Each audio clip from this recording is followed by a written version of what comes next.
السلام عليكم ورحمة الله وبركاته، ازيكم يا زملكاويه؟ يا رب تكونوا بخير. طبعًا التيشيرت الجديد ده عاجبكم، صح؟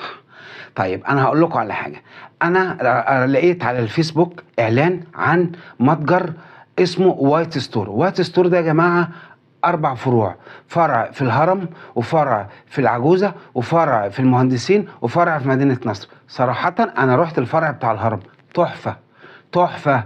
كان عامل عروض على 3 تيشيرتات، 3 تيشيرتات ب300 جنيه، بصراحة في منتهى الروعة. يكفيني فخر إن أنا دخلت محل، المحل ده كله منتجات الزمالك، حسيت إن أنا في أطهر مكان في مصر، في أحسن مكان في مصر، زي ما بادخل نادي الزمالك كده باحس إن أنا في أعظم مكان في الدنيا.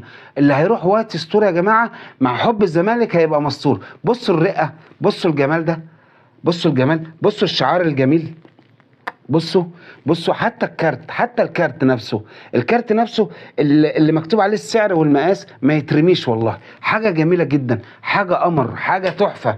وبصوا كمان السكر ده، السكر ده في منتهى الروعة، عاجبني جدا. برضو تخيلوا ده بكام يا جماعة؟ ب100 جنيه. بصراحة انا رحت هناك انبهرت قسما بالله. انا جبت تيشيرتات قبل كده باسعار اكتر من دي بالضعف، لكن مش في الجودة دي ومش في الجمال ده. وايت ستور يا جماعة ده يعتبر محلات الزملكاوية، يعتبر لينا كلنا، احنا كلنا اللي يقدر، اللي في قدر استطاعته ان يشتري تيشيرت ولا يشتري حاجة من هناك يشتري، لان لازم ندعمهم، لان دول بيعملوا كده عشان احنا جمهور الزمالك. فاللي يقدر يعمل حاجة يعملها. طبعا اشتريت دول كمان من هناك، حظاظتين في منتهى الروعه، بسعرهم قليل قوي، يعني بجد والله ممكن بمبلغ قليل قوي تشتري شويه حاجات حلوه من هناك.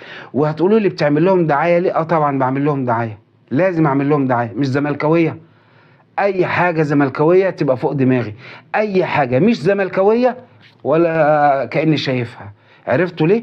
انا بحب الزمالك وبموت في الزمالك وفي شعار الزمالك، واي حاجه تخص الزمالك، حتى انتوا بحبكم جدا جدا جدا.